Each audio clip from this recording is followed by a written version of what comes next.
भी नहीं दिया था, सेफ्टी भी कुछ भी नहीं थी। जब वो डूब रहे थे जहाज पलट गया था। जबलपुर की ये घटना दिल को दहला देने वाली है। आप ये लो बचो, मेरी सिस्टर इन लॉ थी, उनका 4 साल का बेटा था, उसमें ही उसको फंसाया था सेट करने के लिए कि बचो किसी तरह से।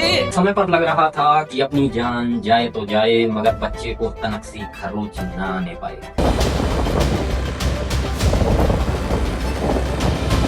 वह क्रूज किनारे से लगभग 300 से 350 मीटर की दूरी पर था।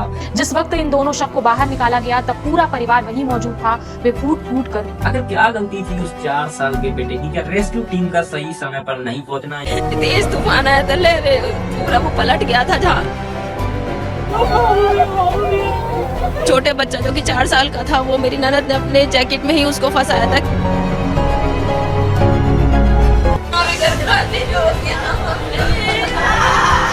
मगर उस किनारे की दूरी से लड़ना ही कई लोगों की मजबूरी बन गई। क्या इस देश के एक्ट, कानून, संविधान इतने कमजोर हो गए हैं कि मरीज को समय पर दवा नहीं मिलती, पेरेंट्स को स्कूल में मारा जाता है, किसी बच्चे के मुंह को पूरी तरह छल्लित कर दिया जाता है? हमें रहते बचाव दल वहां पहुंच गया होता तो शायद बहुत सारी जानें बच सकती थी। हम कह रहे थे वापस लेके चलो, बट इग्नोर किया गया।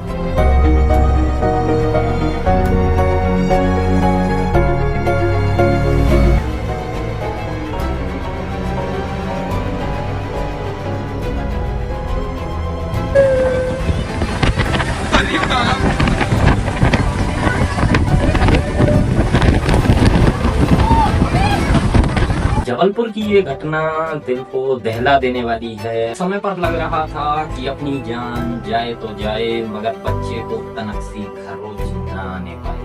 और ये दर्शाने वाली है कि माँ और बेटे की ममता क्या होती है। अपनी जिंदगी जाए तो जाए, मगर बच्चे की पकड़ कमजोर न होने पाए। क्यों एक माँ ने अपनी जान को बिना बचाए एक ही लाइफ जैकेट में खुद को, बच्चे को जकड़े रखा एक आखिरी मौके तक? था उस पीछे का कारण मध्य प्रदेश के जबलपुर का एक बरगी डैम में एक जहाज, एक क्रूज मौत की गहराई की ओर जा रहा था। हवा की रफ्तार लगभग 70 से 75 किलोमीटर प्रति घंटा थी और पानी अपनी सीमा खो रहा था। क्या इस पानी की गहराई में उन लोगों को समाना पड़ा या सिस्टम की नाकामियों? वह क्रूज किनारे से लगभग 300 से 350 मीटर की दूरी पर था, मगर उस किनारे की दूरी से लड़ना ही कई लोगों की मजबूरी बन गई। मध्य प्रदेश के जबलपुर हादसे में दिल्ली के मायापुरी इलाके की मरीना और उनका 4 साल का बेटा इस दर्दनाक मौत से जूझना पड़ा।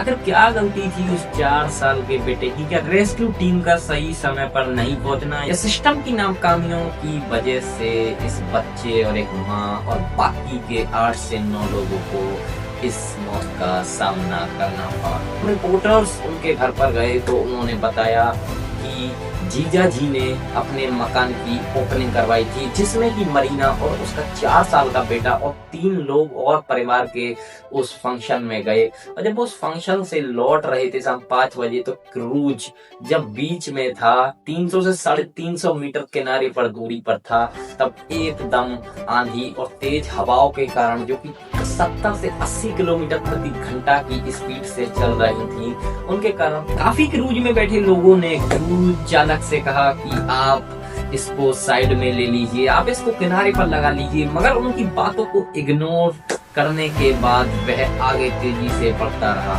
जिसके कारण जहाज में काफी लोगों ने बताया, 14 साल की सिया ने बताया कि जहाज में पानी भर गया था, जिसके कारण जहाज और डगमगाने लगा और सभी लोग जितने भी जहाज में बैठे थे होपलेस होने लगे।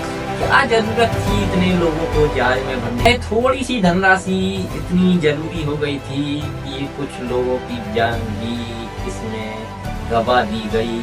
क्या जरूरत थी इतने लोगों को जहाज पर सवार करने की?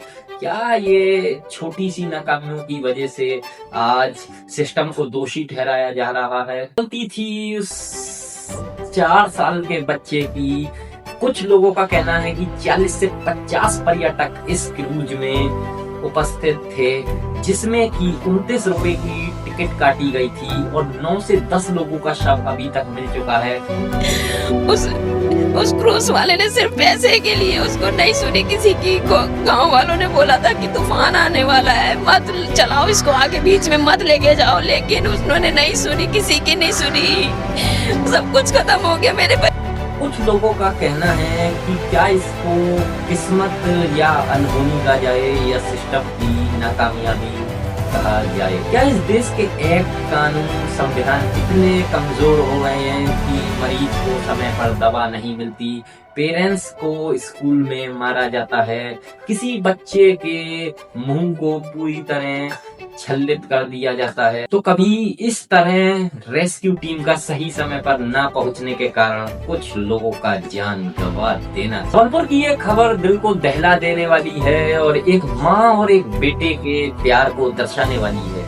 क्या इस दुनिया का सबसे बड़ा योद्धा माँ होती है, जिसने अपनी जान को जोखिम में गंवाकर अपने बेटे को सुरक्षित रखा।